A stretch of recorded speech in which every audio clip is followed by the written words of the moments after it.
Hi there and welcome to the Quinton Mage channel. Today is an interesting day whereby we will be talking about the benefits of soy yogurt and how to make it. So, let's go!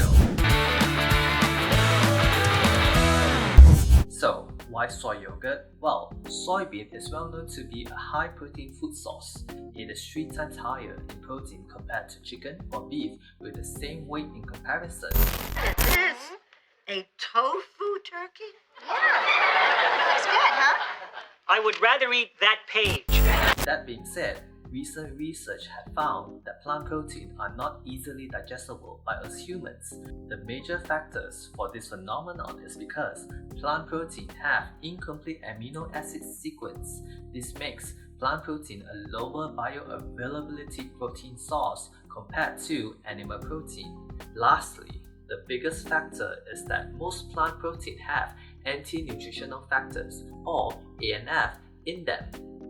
This means your body can't digest all the nutrients that is present in soybean, but about 1000 years ago, China discovered that to increase the bioavailability of protein and break down the ANF properties in soybean, they simply just ferment the soybean with lactic acid bacteria, or in short, we call LAB.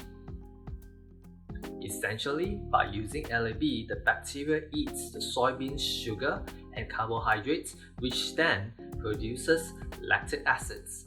These lactic acids will then break down the ANF properties in soybean and create amino acids that your body could digest better. That is why eating an assumed spoiled fermented food is actually healthier compared to eating fresh food. This process has resulted to products like tofu, soy sauce, and soybean paste produced in China. Even Japan, the nation with the lowest mortality rate, eats soybean products like natto, miso, and soyu. There is an article published by Ryoko Katagiri who took a study in Japan whereby 92,000 participants aged between 45 to 74 years old were analyzed on their diet between soybean products to their mortality, be it in death by cancer, cardiovascular disease, heart disease, and many more.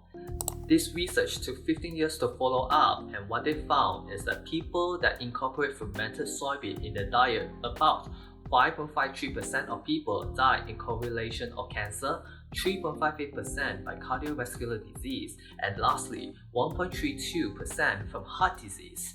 The myth that I often hear is that soybean causes cancer, but with this research incorporating fermented soybean products, the mortality rate of cancer is much lower compared to people who did not incorporate fermented soybean products to their diet. With this research, it suggests that incorporating fermented soybean products do tend to enrich our lives. So with yogurt, traditionally, it is a fermented dairy product that contains millions of live microorganisms. A good yogurt usually tastes sour and is thicker and creamier in consistency before fermentation. A general rule is, if you don't taste the sourness in your yogurt, that means you're not eating yogurt, you're eating sugar. So, what causes the fermentation on these commercial yogurts we eat today? Generally, there are 2 types of conventional LABs used. They are Streptococcus thermophilus and Lactobacillus bulgaricus. With milk alternative gaining popularity, many people are switching to plant-based yogurt due to health reasons like lactose intolerance and unethical milk farming. Soy yogurt is a highly preferred plant-based yogurt due to 3 factors. 1. Stability during processing. 2. Suitable alternative for cholesterol intake reduction when you want an alternative towards dairy yogurt without the high fat content. And lastly, number 3. Soy yogurt is the highest protein content among all other plant-based yogurt. It is said that the protein in soy yogurt is a complete protein, meaning that it provides all the essential amino acids that the body requires. That being said, soybean yogurt is typically more expensive than conventional yogurt. From my experience, soy yogurt can be 4 times more expensive than dairy yogurt. But fear not, I'm going to show you how to make it yourself. From my experience, it's relatively easy to make it and you won't break your bank. So how do you make soy yogurt? For me, I use powdered soybean milk. The reason I use powdered soybean milk is because I can control the creaminess of my milk. Plus, pure powdered soybean milk tends to be sweeter naturally, which is great as I can avoid adding unnecessary sugar during my yogurt making process. Next, just mix the powdered soybean milk with water and allow the mixture to boil. When we are done, just let it cool off to room temperature. After that, just mix the soybean milk with a store-bought yogurt. Make sure the yogurt contains live culture. That is important.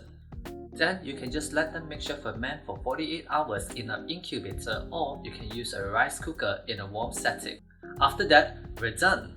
The consistency in yogurt is more runny than conventional yogurt. Conventionally, yogurt are thicker in consistency, but you can always add xanthan gum or gelatin to get the consistency you want to achieve. And this is such an easy recipe to do, and I'm sure many of you can do it.